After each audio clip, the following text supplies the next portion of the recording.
Welcome to All Bodies on Bikes, the podcast, where all bodies are good bodies, all bikes are good bikes, and all rides should be celebrated. All Bodies on Bikes is a movement to create and foster a size-inclusive bike community. So join your hosts, I'm Maggie. And I'm Marley. As we explore the complexities of the biking world, help us break down barriers and create the world that we want to see.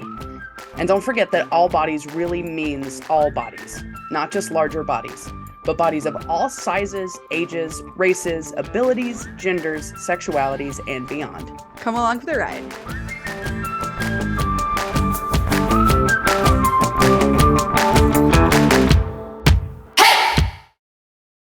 Hi, friends, and welcome back to the All Bodies on Bikes podcast.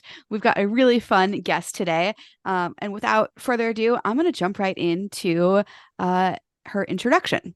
But first, I'm going to make sure I know how to say her last name. Claire, how do I say your last name?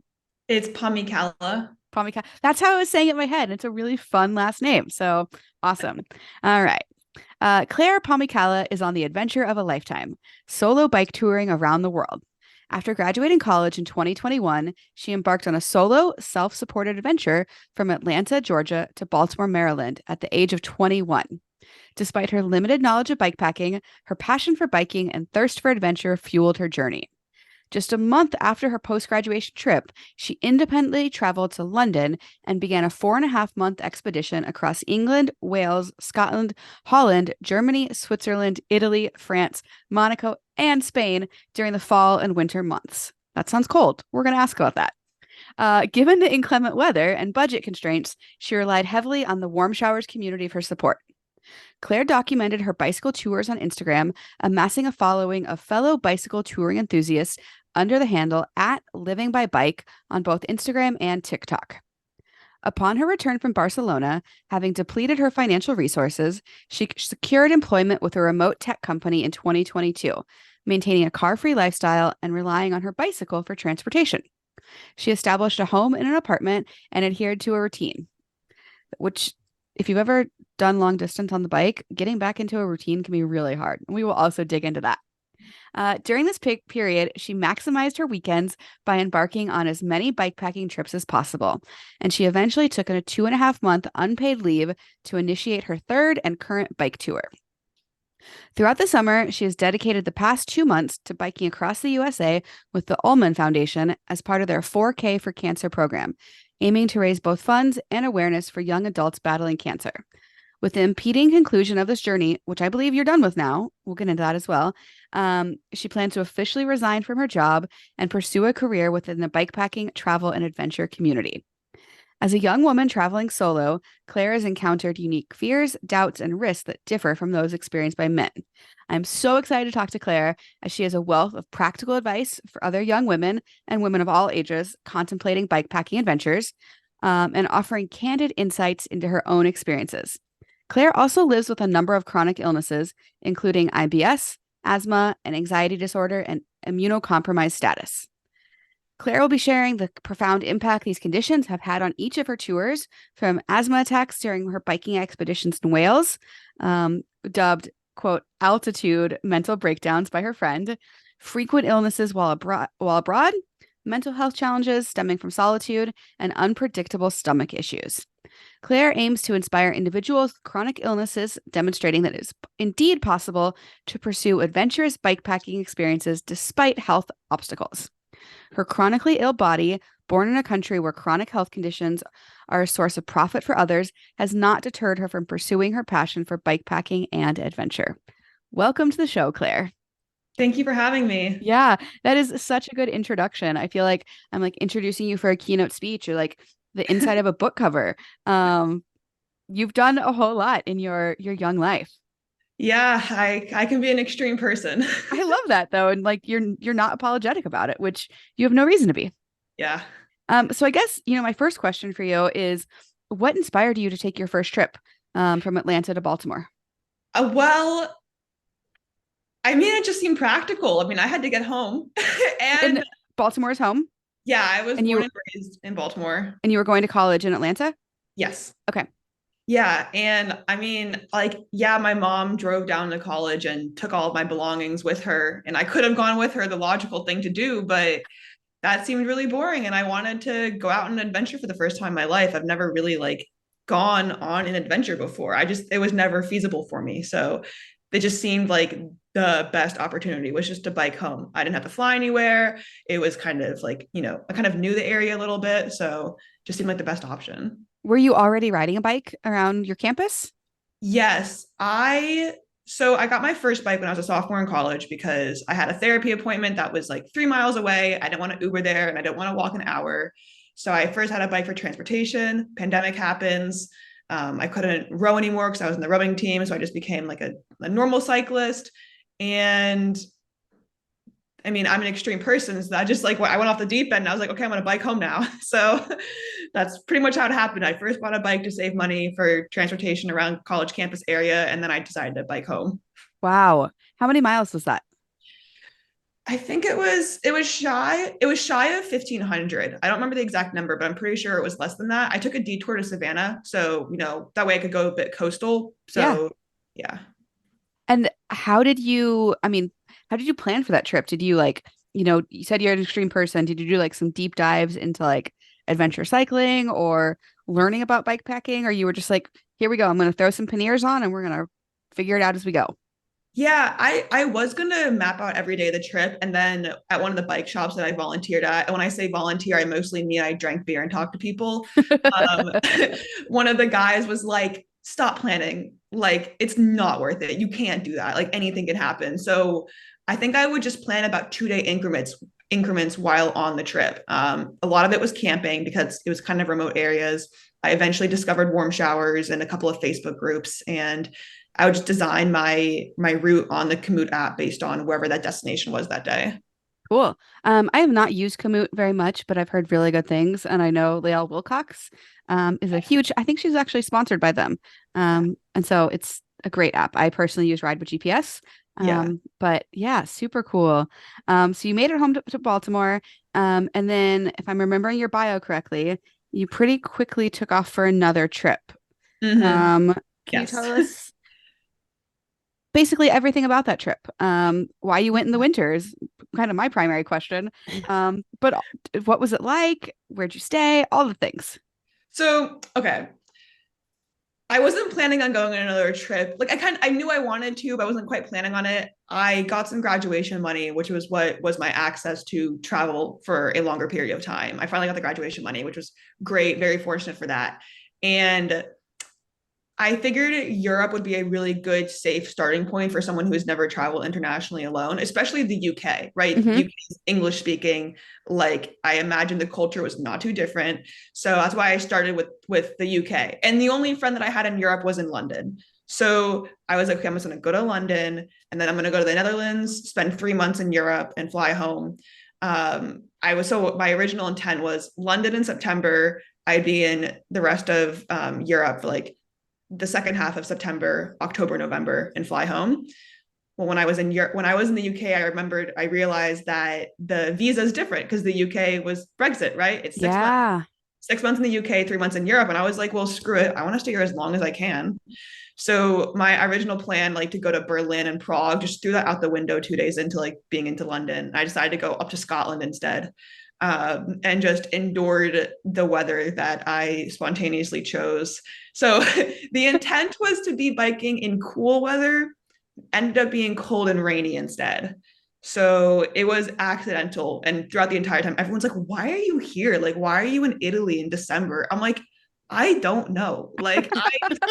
That's just what happened. I love that. And overall, you had a good time?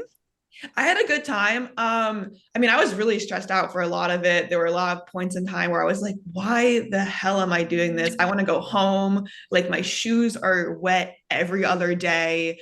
Like, I'm so sick and tired of eating peanut butter and jelly sandwiches all the time and like just being broke and having to buy the cheapest things all the time. But it's type two fun, right? Have you heard of type two fun? Oh yeah, but go ahead and explain it to us for our listeners who might not know. Yeah, so type 1 fun is fun that's in the moment, right? Like you're actively enjoying yourself doing the thing that you're doing. Type 2 fun is the fun where you don't enjoy it until you look back on it. So in the moment, it might be like the worst thing you've ever experienced, or in the moment, it might just be like a grueling challenge. Maybe it's not bad, but it's just like difficult or something like that. And when you look back on it, you're like, wow, that was amazing. So when people ask me about Europe, I know logically that I cry on the side of the road like a couple times a week. But I look at the pictures and I'm like, that was the greatest time of my life. So Yes. that's what type 2 fun is. Yeah. And Maggie has joined us. Maggie was stuck in traffic, but Yes, I now was. they are here and here to help me interview Claire. But oh man, I have had some type 2 adventures, and you're so right. In the moment, you're just like crying or miserable, or your fingers are numb. And I don't know, something about humans, we have a magical ability to forget all of that and just remember the good times, which I think is honestly a blessing. Yeah. Oh, yeah. Or sometimes you just remember the bad times, but it's just so funny, you know, like it's just so funny. Like I can think of some awful times where in the moment it was like I just hated the entire world. I look back and that's like the funniest story that I tell people of Do you want to tell us that story? One of them, so the one that I think is like my go-to story whenever someone asks me about Europe was I was biking between Bologna and Florence, Italy. I think it was maybe like about 100 kilometers, and there was basically a mountain in the middle. So it's like all uphill and then all downhill. And my host was like, just so you know, like my host for Florence, I was messaging him. He was like, just so you know, it's supposed to like rain tomorrow. There's no trains where you're going, so like, you know, if you want to wait a day, that's fine. And I told him back, I was like, it'll be fine. Like I biked like in this kind of weather before. Like don't worry about me. Like I am good to go. And it rained more than I expected the entire day. I had regular sneakers. My rain jacket was very flimsy. It didn't like actually prevent the rain from hitting my body. Essentially, I get to the top of this mountain and like I'm sweating and I'm tired, but I'm proud of myself for pushing through, even though I'm covered in rain or covered in water from the rain. I'm really cold. The minute I start going downhill, and granted, it was like probably like 50 degrees or something like that. Not Like it was warm. cold. Right. Yeah. It was cold. I had like on all of my clothing. So it's like what, like 50 degrees. I'm soaked. The minute I start going downhill, it's like I'm getting cut with ice, is what it feels like. Because it was all downhill after that. I was not using any energy. And basically what happened, I pull off on the side of the road, like I'm crying. I'm just like, I'm afraid of getting hypothermia. And I'm texting my host and I'm like, I can't do it. Like, is there any way you can pick me up? I'm so sorry. I cannot. Like, I am going to get hypothermia. And he's like, okay, I'll come pick you up. So he drives an hour to get me. And I find some house on the side of the mountain. I knock on the door. It's this like old couple. I pull up Google Translate. I'm like on the verge of tears. And it just says like, I'm a cyclist. A friend's picking me up. I'm really cold. Can I stay with you? Wow. And the husband's like, no, like, I don't want this stranger coming in. And the wife's like, it's fine. And obviously they speak Italian. I speak English. Like, and luckily she lets me into the garage. I'm like changing all of my clothes, you know, trying to put on anything dry that I have. Just like, I have a video of me. The wife brings me like warm milk and whiskey and espresso. Wow. I start crying because it's like the nicest gesture I've had my entire life. And then eventually, like my Warmshowers host, who I've never met in my life, picks me up. I can tell he's a little bit annoyed, but it's okay. We all make mistakes. And then drives me home an hour, like in his tiny, tiny vehicle that my bike barely fits into. And it was fine. Like It was fun. It was a great day. We had so much fun. pretty my much, gosh. yeah. Like I almost got hypothermia, like, But you got to hang out with a cranky old Italian couple in their house. So yeah. check that off your bucket list that you didn't know was on there. Yeah. Well, hey, you mentioned Warmshowers a couple times. And I have personally used the service both as a guest and as a host. But let's talk about it a little bit. What is Warmshowers? So the way that I describe it is it's couch surfing for bicycle tourists. Most people know what couch surfing is. If you don't, it's basically finding strangers on the internet who are willing to put you up for a night. Maybe they have a backyard you can camp in, they have a couch, they have a futon or something like that. Sorry, Everything okay? One of my decorations just fell. It's fine. Oh, okay. It's the ghost of the Italians. Pretty much. And so Warmshowers is a very extensive community. It's all across the globe. I mean, in Europe, besides in Italy, like it didn't really exist in Italy. Um, Everywhere in Europe, you have hosts scattered. And I just message people online saying, hey, I'm traveling to this destination. Can I stay with you? And sometimes I'll let you stay for a night. Sometimes I'll let you stay for a week even. I've had a number of hosts do like the most for me. I had one guy give me a brand new cassette and install it because he wanted to. I had another guy lend me like $300 when both my credit and debit cards were hacked and I had no money. They've really done the absolute most for me. So if you are a bicycle tourist, like you need this app. It's one of the best communities I've ever been a part of. Yeah, I love that it's global. I used it in Canada one time. Um, and Yeah. then I always get annoyed as a host when folks message me last minute, and then I have to like put myself in the frame of like, no, Yeah. I'm a bicycle tour or tourist. Like things go sideways, and nobody wants to impose on you. Yeah. Oh Yeah. man, You I can love never, that. I love that somebody just gave you a brand new cassette and installed it for Right. you. yeah. He looked at he was like, how many teeth are on this? And I was like, what are teeth? And and he's like, are you able to go up hills? And I was saying, not really. And he just gave me a brand new one. It was like he just had it. And it was, yeah, I was with him for one night, That's incredible. Yeah, just Yeah. Have you had any like weird or like creepy experiences where you're like, I don't quite feel safe? yeah. So there was one guy in Wales who I was like, I don't know if I should stay here. I'm getting a really weird vibe, but I had nowhere else to stay. So I kind of just overrode that. And turns out he was a really nice guy, just like kind of a little awkward at first. He was super nice. I kind of look back and I'm thinking, I don't know if that was the smartest idea to kind of just ignore my intuition, but I was lucky because we actually got along very, very well. Mm, Aside from that, no, I mean, I've had a couple of hosts flirt with me, which is just a little strange, but it is what it is, I guess. Warmshowers has been great, really. I don't think I've had any bad experiences, just maybe a couple of awkward ones where you didn't quite get along, but it was amicable. yeah. Yeah. And at the end of the day, you're just sleeping there and then you're off on your bike the next day if you want to be. Yeah, Yeah. exactly. So one of the other things in your bio that really stood out to Maggie and I, and one of the things you talk about on your Instagram is chronic illness. How do you manage them on the bicycle, especially when you're going on these kind of epic tours? So I didn't really take care of my health. Well, I did and I didn't for a while, right? I would eat healthy, I would try and get sleep, I would go to the gym and all those basic maintenance things. Up until I graduated college. And then I traveled. I did my Atlanta, Baltimore trip and my Europe trip, just doing regular stuff. I didn't really take care of my health, right? I just kind of tried to eat some vegetables and slept and whatever. And I was very tired. I was very sick. All these things happened. I didn't really start taking care of my health until I actually settled down, which I knew I needed to do. Because how do you go to the doctor and say, I feel like crap every day. And they look at me, they look at you, and you look like the epitome of health. Like when people Mhm. look at me, right, they see like mostly clear skin, they see an athlete, they see someone with like a smile on their face. When I tell them I feel like crap, they're like, why? Like your B12 levels are fine, you know? So for this past bike tour that I did this summer, I had a bag of pills. Like I had like between 5 to 8 bottles of pills with me, just like the entire time. So I take that many different types of medication, plus my inhalers. I had like 6 inhalers because I stocked up, right? So I had like 6 inhalers plus like just a whole bag of pills that I carried in my duffel bag this entire summer. Which was fine, right? This is a supported trip that we did in the past summer, so I didn't have to worry about saving space. This will be an issue for my next trip when I Mm, self-supported. But yeah, I mean, like, just I had it all lined up. I had like the things I had to take in the morning, the things that I would take if I needed to, like during the day, and the things at night.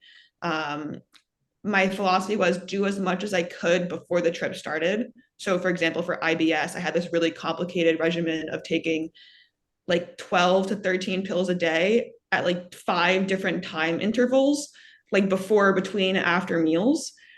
Those would last for 1.5 months. And then I had to take a 1 month break and do that 3 times. wow. because most doctors, when they hear about IBS, they're like,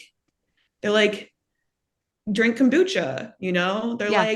Get your like, probiotics. Like, yeah, yeah. they don't really offer you solutions. They tell you what Google could have told you, but then you have to pay a fee, whatever your like copay is. And I see a naturopath now because she's the only one who actually I feel like takes me seriously. And she prescribed me this really complicated regimen, but I have like my IBS symptoms are like half of what they used to be. Mm. And after taking those 12 pills for a month and a half at 5 different time intervals for that was a whole lot. But yeah, for the past summer, like I mentioned, just a bag of pills. And this winter trip that I have coming up, that's a problem for when I get there. Yeah. A future Sure. Claire problem. Yep. Yeah, I mean, at the end of the day, pills take up so much space. You can only condense that so much, and I have to take all of them. I do, so Yeah. it'll just be whatever it is. Um, have you noticed that like if you limit your mileage or, prioritize rest, does that help with your chronic illness symptoms? Or is it like, this is just my life and I'm gonna push through it?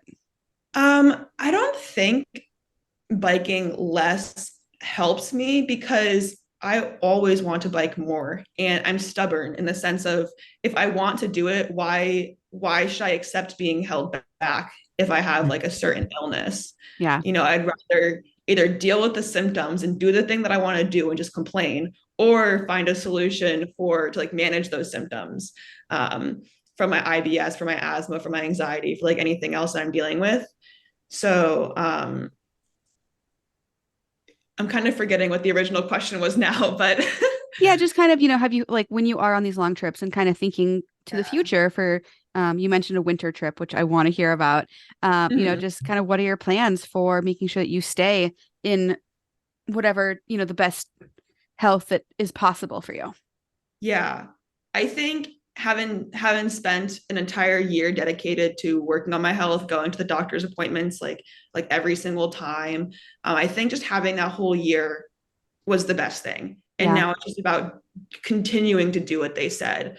So I think I'll still probably push pretty hard, right? I want to average like 55 to 60 miles a day on this trip, because that's what I want to do, regardless of the circumstances, regardless of whatever I'm dealing with. And I do get enough rest. I sleep, like 7 to 9 hours a night. Like, I eat my vegetables. I drink enough water. Yeah. I do all the things you're supposed to do. So I don't think working out less would really do too much. That's fair. Yeah, just curiosity. Yeah, So this question is not on the question sheet. sure. But tell us about your upcoming winter trip. Yeah. Yeah. So I booked the tickets about 5 days ago. Um, One of my friends from the group bike tour, Jima, we talked about wanting to bike New Zealand. Well, that's where we're going. We're going to New Zealand. The thing with me is I'm a very literal person. I'm like, if I'm gonna say I'm gonna do it, I'm gonna do it. And Yeah. then you're like, I want to bike New Zealand. Like, I don't want to live in the US forever. And I was like, great, like let's bike it. And we talked about it the entire summer. And the tickets are booked. Like, I've never once had a friend actually commit to the bit. Like, I've had like a weekend trip with a friend here and there, but never like an actual travel adventure. So I'm so excited. We're gonna be biking New Zealand. We're gonna do the majority of the South Island, like a pretty good loop of the South Island. They're in a PhD program, so they have to fly home after a month and a half, and I'll keep going the rest for like another month on my own. So I'll do the North Island on my own, and then I'll also do Melbourne to Sydney. So Oh, very cool. very, Are very you nervous about doing it with a friend? Because a lot of your tour has been solo. they have been solo. Yes and no. I think that we are very good friends. We get along. Like, I see this person like every other day. We text each other almost every day. And I think we're at the point where if one of us is just enraging the other person, we can just tell the other person, like, leave me alone, like, go be quiet. And it's like not offensive. It's just like, I need some time. I don't think we just we just have that kind of friendship. We can be very honest with each other. We have a good dynamic. We have a good like similar speed, a similar mentality. So I'm a little nervous, but I think we are honest with each other to be able to say, leave me the hell alone if we need to be. That is so crucial. And actually, Maggie and I have a similar relationship, especially when we're in person together. Like I need a lot more alone time than they do. And just being like, I need you to not talk to me right now. Like let's Yeah. let's be together but apart. Yeah. Yeah. Yeah. It's special when you find that kind of friendship where you can kind of be like that, where you can see each other in maybe your worst element or just like not your best and it's fine. Like the friendship is still pretty solid. Yeah, definitely. Yeah. Maggie, do you want to ask the next questions now that you're Oh settled my in? gosh. I am. I'm so glad to be here. First of all, man, you've got me wanting to go bike packing. So thanks for that. Doing all the like, do you have something? Where are you moving towards with all your bike packing, or are we just going bike packing? Because We're sometimes yeah, we're just going bike packing. love Like it. the goal is just to be outside more, to be on the Hmm. bike. Like the goal is also not to be stuck to a 9 to 5 on a computer in an office, dedicating my life to somebody else's like desires. Like I want to just do what I want. Um, yeah, I just want to do what I want. Why Yeah, like why can't I do that? Why can't I go biking whenever I want to? I don't know. I think you can. I say you can. Let's take a vote for the three of us on whether that's how we can live life or not. I think as long as you are covering your bills, you're good to go. Yeah, that's what I'm currently trying to do is like monetize and figure out a way to actually make this more of like a lifestyle and a career. Yeah. Well, if you ever want to talk separately about that, I'm happy to share my journey. I'm not by any means rich, but I've figured out a way to make it work. So happy to Yeah. share my insights on that. Um, so you've gone on a couple of really big trips across the US, um, literally all across Europe. What advice do you have for folks who are curious about planning kind of a big epic trip? Yeah. My advice for anyone is to do a weekend trip first. That is like the most important thing I will say over and over and over and over again to people wanting to go on a big trip is do like a 2, 3, or 4 day trip first. That way you actually understand how to set up your bike, understand how your tent works, what your limits are, how to navigate all of those little things. Um, you need to do these small trips before doing a big one. And that's all the preparation I think anyone needs. All you need is to have like the delusional level of confidence to learn while you're doing the thing. Yeah. So, like, as long as you're able to just like grit your teeth when things go wrong, as long as you're willing to, go to Google when you have to or ask a stranger for help, like you will be fine. You just need to be able to just deal with it and learn along the way. But for baseline preparation, a weekend trip, like it's just the most important thing before going out for like 2 months. Because what you need for a weekend is probably what you need for a month. Yeah. Yeah. You know what's funny is whenever I do those kind of longer weekend trips, the 2, 3, 4 day trips, I always get to the end and I'm like, oh, I just want to keep going. I don't want to end at that point. Yeah. If I do just like an overnighter, it's always like nice to come back home. But once you Mhm. get into the routine of packing your bike up every day, loading it up, the setup, it really does kind of, at least for me, transports me to like a different realm of life. And it's like, yeah, I could do this forever. Yeah. I mean, some people do, which I don't know if I'll ever be on that level, but some people like literally they live on their bike for 7 years. I'm like, that's a bit much for me. Yeah, I think I've thought about that too. I think I would miss like the social connections, like the Yes. deep social connections. Because of course you're connecting with folks and you mentioned your Warmshowers folks, but there's something different about, Mhm. when you've got roots in one place and you can really get to let folks in on a different level. Yes, entirely agree. It does get a little bit lonely because you are making friends, but it's different to have friends that you have been seeing regularly for a couple of months or have a community in that aspect. Yeah. Yeah. And I would just out like kind of flipping that last question on its head for the people that aren't going to let themselves say that they want to do a big trip because they're too nervous about it. What would you say to those folks that are just too worried about it? I think I said this in your email. I not everyone agrees with this, and some people, whatever. it's better to be crying doing something that you want to do than to be home bored and crying because you're not doing what you want to do. You Yep. know, like you just you're going to be nervous. I have videos of me sobbing in different countries. I mean, like I was traveling to Colombia just on vacation. I missed one bus stop, and this poor man driving one of these little moped things, like I was choking back a whole panic attacks. I don't want this man to deal with it. I just end up crying on the stairs for like 20 minutes, you know, when I finally get off. And like it's not a comfortable experience, but like I still went to Colombia. Like I still traveled alone to a new continent. Like it's Yeah. why would I stay at home and just deal with my anxiety here when I could at least deal with my anxiety someplace prettier, you know? That's I'm on a sorry to shirt. laugh, That's but going on a shirt. yeah, I love that outlook because yeah, you're right. Like I can be depressed at home or I can be depressed in a really beautiful place. Exactly. Exactly. Like your mental health issues aren't going to go away on your trip. They're not going to. I mean, like most for the most part. So you might as well just learn to laugh at it and just just keep going forward. Just I'm a very stubborn person, I will say though. Like I'm very stubborn. I will be having full mental breakdowns and like still trying to make my flight like an hour before it's supposed to depart, you know, like like I have a different outlook, but like you just gotta go out there. You just gotta go out there and do it. Yeah. Yeah.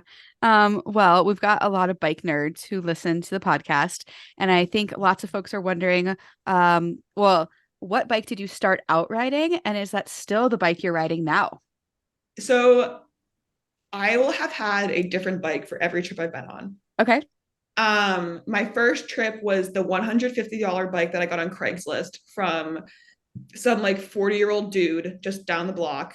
It was like a 1990s Trek mountain bike, no suspension. You know, the handlebar grips are kind of melted in, they're sticky when you touch them. Oh yeah. Like just very steel bike, clunky, heavy, but it got the job done, right? Did I once get 7 flats in a day? Yes, but like it got me home.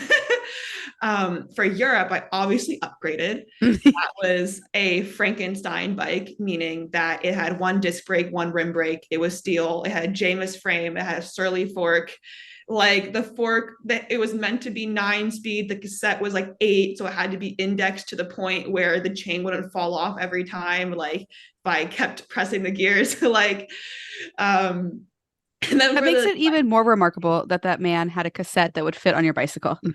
yes, yes, like that bike is the most Frankenstein thing that has ever existed. That was also a Facebook Marketplace find. And then for the summer trip, you were provided bikes. So we had to all fundraise $5,000. And once you like met, you know, the certain milestone, they would give you a bike, which they get at a discount because they're a nonprofit. So that was a road bike. And then Velo Orange gave me a bike for this upcoming trip. So this will be like my fanciest, nicest bike. Yeah. So yeah, 4 bikes Ooh. now, all for different tours. Heck yes. Do you know which model Velo Orange you're on? I have a polyvalent frame. I have crazy handlebars. That's Like literally the name of the for folks being like, what is Claire talking about? Like they're literally called crazy handlebars. We'll put a link in the bio or yeah, in the yeah. show notes. I'm so used to drop bars. So this is like a little bit different for me because you know I mean they're kind of like flat cruiser-ish. They also have the mounting point to lean a little bit more forwards. It's gonna be really different having those kinds of handlebars. I'm so used to drop bars. Yeah, I think you're gonna love it. Fun fact: when we filmed All Bodies on Bikes, the film, for folks who don't know, yes, there is a film. It's like 10 minutes long. This was 3 years ago now at this point. Velo Orange also gave me a bike, Yeah. and so it's kind of it's fun to hear, you know, that they're continuing to pass it on. But it's Yeah. such a beautiful, high quality bicycle. I think you're gonna have a blast on it. Yeah, Velo Orange is great. Like so nice, so supportive. Like the bike is amazing. It's also so beautiful. I've never had like a pretty bike. And it's really nice to have one. I look at it, I'm like, oh my God, like it's mine. Yeah, yeah. What are you carrying? What is your packing setup? For bike packing and bike touring, folks will often well, not often. There's kind of two schools of thought, like the panniers and like me in the kitchen sink type packing, or very condensed. I always call it a butt rocket. I think it's called a seat bag technically. Oh, same thing. I call it the exact same thing. But what's your setup of choice? I do the panniers. I just find them easier to manage. And I feel like when you're trying to get that very aerodynamic setup, I don't know, like it's just not my vibe. It just is not. Yeah. I can't make myself into something that's not me. So I'm debating if I'm going to use the gravel panniers or the regular Ortlieb ones. If I want like the larger or the smaller for the rear rack on my bike. Just depends on how much stuff I need to bring. But I will have at least panniers in the back, and then I'll have these smaller ones that mount straight to the fork from Ortlieb. And I got a Big Agnes tent, which if people don't know, Big Agnes tents, there's a whole line designed for bike packing. It's meant to fit right onto your handlebars. Mm. So the tent poles are shorter, so it fits onto your handlebars. And if people were to scroll back on my Instagram, you'd see my really old, cheap REI tent. It's just like bungee corded to my back rack, and it's like sticking out every now and then. Like the tent poles would fall out. But anyways, I'll have a Big Agnes tent in the front and the handlebars, panniers in the front fork and on the rear rack, and then I'll probably have maybe a bag just bungee cord on top for, I don't know, like miscellaneous things. I'll have like a little seat bag for some tools. I'll have a little stem caddy or whatever for snacks. I don't like putting snacks in my jersey because I don't know, I just don't. I put them in the little caddy instead. So Same. full of small bags, but yeah, the panniers mainly. Very cool. Do you have a favorite on the bike snack to eat? My go-to is a peanut butter and jelly sandwich. I have given people whole lectures about why I think it's the best snack for biking. I mean, like you get like the most calories per bite, I feel like, of any food. It does not cost that much.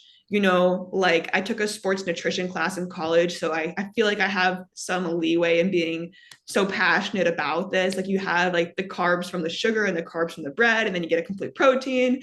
I don't know. I could go on and on, but I get tired of them, but it's cheap and it's effective. And I don't like granola bars that much. I can only eat like 3 a day before I get really sad. I feel that. I think that's an appropriate reason to be sad. Yes. Have you ever had any trouble sourcing peanut butter and jelly and bread abroad? No. I found peanut butter almost everywhere I went in Europe. I had people telling me you're not going to find it there. Like they don't deal with that abomination. And I was like, I'll be fine. And I was. Nice. Oh, I love that. I love that so much. Maggie, any other questions before we move into our final two? Don't think so. Claire, anything else you want to talk about, or? I mean, I feel like I could always talk about so much, but like, where do I even start? Yeah, where do you start? Yeah. I guess, do you have something in like specific that you're looking forward to in New Zealand? Well, I'm excited to go on a real adventure again. I mean, I know I biked across the country this summer, but that was a supported bike trip. Every Strava route was predetermined, right? Like there was a whole Excel sheet with everywhere that we were sleeping and every bike route that we were doing, like from day one. We knew everything. So I don't really consider that a real adventure. Yeah, honestly, Really? sounds boring. Yeah, like I mean, it was nice because I didn't have to do any work, but like it was a little boring. Yeah, like there wasn't that much coming at the chance. Actually, I did have one Warmshowers host though. Like we got rained out from camping, and I messaged like 10 people. I was like, any chance you can host 11 of us? And like this woman was like, yeah, come on over. Even had soup for us, but like That's Okay. awesome. yeah, but I'm excited for New Zealand because it's gonna be like a real raw adventure, which I haven't had since Europe, like an actual truly raw and authentic experience. So I'm very excited for that, to get back into why I got into biking in the first place, at least this type of biking. And when do you leave for that trip? December 12th. Okay. And correct me if I'm wrong on this, but it'll be winter here, but they're in the southern hemisphere, so it'll be summer. Yeah. We already have our hostel booked for Christmas, so that'll be fun. Amazing. Yeah, I'm really excited. Like I had Christmas abroad when I was in Europe, and it was actually one of my favorite Christmases ever. So I mean, obviously anything can happen in New Zealand, but like it's going to be a good time. And I'll have a friend too, which will be also fun. What does your family make of all of this? Oh, well, I'm not super close with a lot of my family. Um, it's actually been I don't talk to my mom anymore, which kind of Sorry, cuts. we should have pre-vetted this question. It's fine. Okay. I actually think more people need to be open about this. Like I don't really talk to my mom and that side of the family, just because that's kind of what happens when you don't talk to one of your parents. And then my dad's side of the family, like we talk, but it's not close. Yeah. Like it's kind of just like, oh, okay, your family. I talked to my brother for the first time in like a year and a half or a year when I was in San Francisco this past summer, So my family, I mean, my dad traveled by bike when he was around my age. So like he's like living vicariously through me. And all my family's like they watch anything I post on social media, which is like, how do I block them? But I've not figured that out yet because like I don't know what their usernames are or whatever. So anyways, I don't know. Like I have a lot of family who's like cheering me on. They think it's so cool. That's kind of about it. It's like I think they like seeing how my online presence is going. But it was never what they thought was never really a concern for me. Like it's my money, it's my life. Like what are you gonna do? Ground me? Like you can't. Like I currently make my own money. Like what are you gonna do? Tell me you disapprove? Like okay. Yeah. Like I'll just be over here biking across New Zealand. Like Yeah. yeah. I mean, I had people telling me they're like, Europe, like that's gonna be so dangerous. I'm like, I literally live in the United States. Like people get shot every day. Like what's any different from me biking in like Scotland? Like it's and if anything, it's probably safer. Yeah. Real talk. Seriously. Yeah. So I don't know. Their opinions have never been a concern for me. Like I said, I'm stubborn. I'm doing what I want when I want. If they don't like it, that's for them to deal with. Yeah. Yeah. I think a lot of us could learn a lot from that. That it is our own lives and we are ultimately in charge of it. Yeah. Well, hey, before we wrap up, we have 2 final questions that we ask every guest. But before we get to that, I want you to give a shout out to any sponsors or anybody who's like supported you that you want folks to know about. And also, where can folks follow your journey? Yeah, so the shout outs that I'll give will be Avelo Orange, like I mentioned earlier. They gave me a bike, super nice, amazing company, great quality gear, and also Outer Shell. Outer Shell was the first company that really reached out to me and gave me any support. They make bike bags based in San Francisco. Like I love their products. Like I've really never had an issue with them. I think they're well designed. So basically, Outer Shell and Velo Orange, like really great. And then they want to follow me. It's just called Living by Bike on Instagram and TikTok. And I'm currently redoing my YouTube now. It's hard to do all of the things when you had a full-time job, but now I currently don't have a full-time job. I'm unemployed. So I'm getting back into YouTube. So just Living by Bike. That's so awesome. And then while you've got this platform, is there any level of support that you are still looking for? Are you actively seeking sponsors? If folks are interested, are they cool to just reach out to you on Instagram? Yeah, I mean, they can email me livingbybike@gmail.com. I'm currently emailing brands left and right, trying to navigate monetization. So definitely looking for any kind of sponsorship or support. Because I've currently been unemployed for maybe a month. So I'm still figuring things out. I'm still pretty new to all of this. Very cool. Well, Maggie, anything else before we? I just need like a boundary definition of the word fun employed because I love it. But what do you mean when you say it? Fun employed is basically I'm unemployed, but like it's people when they think unemployment, they're like, oh, that's so sad and bad. Like right. What happened to you? But fun employed is like, no, this is an active life choice. I'm just Beautiful. having fun doing what I want. I mean, I do work every day. I just don't get paid for it yet. So okay. Yep. I'm having fun while unemployed until I deplete my savings. Okay. Yeah. I love that ever so much. All right. Well, in closing, I'll ask the first one while Maggie asks the second one. What is your perfect day outside? Perfect day outside. Oh my gosh. 65 degrees, I think. um, but something like that. I don't know, probably just like a chilled out bike ride with friends. Like warm, cool weather, biking with friends around the area, maybe a little bit of gravel, maybe on the roads. Just kind of a social event outside with my community here. Um, I don't know, just like being outside, relaxing, eating some cheap food, probably like a sandwich from a cafe, Not a like peanut butter and jelly. not a peanut butter and jelly. That's reserved for broke traveling. That's reserved for saving money while traveling. Yes. I think, yeah, because I do a lot of that here in Baltimore with my friends, just social events, chilled out ones, just having some fun. You don't have to wear bibs. You can just wear some jorts and like a t-shirt and have a good time. Nice. Yeah. We love a jorts moment. I'm wearing jorts right now. And I support it. You know, it's an entire vibe. Yeah. Oh my gosh. And then our final question that we like to ask people is you get to talk a lot about bikes, and we all like to talk a lot about bikes, but if there what else is something that you wish you got to talk about more or tell more people about? So the other big side of me is arts and crafts. Fantastic. I've always been a crafty person, like going to Michael's, AC Moore, whatever it was, like buying, like spending my allowance money on all those kinds of things. I love crafting. And it's interesting, living in the time of the world that we do, where a lot of art is only seen as useful if you're selling it or profiting off of it, which I've managed to not do for the most part. I mean, like video editing and social media is like its own form of that, but I'm talking about like I like to make a lot of jewelry. I like to paint when I go through that phase. I go through lots of different phases of certain arts and crafts. Like I'm a hobby hopper when it comes to that. Okay. And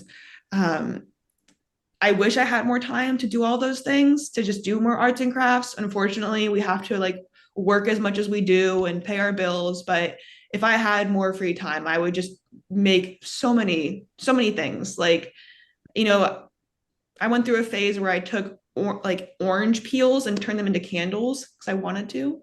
Okay. Cool. You can do that. You take an orange half, fill it with beeswax, the candle wick, boom, candle. Do you get I have questions about this. As it's burning, do you get like the scent of the orange, or is it just kind of dry out and become just a vessel? No, you don't like get the scent of the orange. You add essential oils to get that. Okay. It's just the vessel for holding the beeswax. But I just like love arts and crafts. I just, I wish I had more time for it, but I don't right now. I try to fit it in when I can, but you only have so much time in the day. But that's the other big half of who I am. Do you ever take like a set of portable watercolors on your bike travels with you? So on my first trip, I did. I brought a sketchbook and maybe some, I don't know if I brought paint or pens or what, but I never really used it. I think when I was in high school, I was in AP studio art. I did all that stuff. And I was like pretty decent at, creating whatever I wanted to create. And then you get to college, you stop doing art, your skills go out the window. You look at your sketchbook and you're like, oh my God, this is horrendous. Then you lose confidence. And then you progressively stop doing that kind of art form. So I kind of wish I would, but I think I'm a little disconnected from that side of who I am. So one day I'll get back there. Maybe I'll sign up for art classes again to regain those skills, but currently it's not on my agenda. Sure. Yeah. And I love what you said about, not everything has to be for profit or to sell. And that's the phase I'm in with my art. Unlike you, never took art classes because I was afraid I'd be really bad at it, which is kind of nice now because there's like no expectation that I will be any good at it. Although sometimes I look back at it, I'm like, what is that? Like, yeah.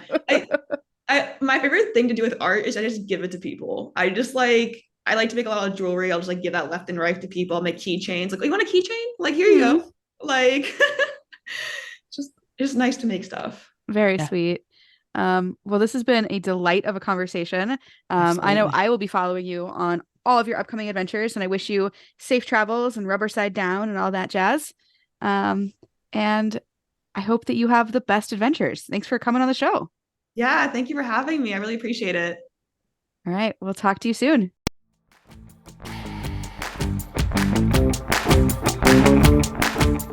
This is an All Bodies on Bikes podcast powered by Feisty Media. The show is produced by Maggie and Marley and edited by the team at Feisty Media. Thanks for listening.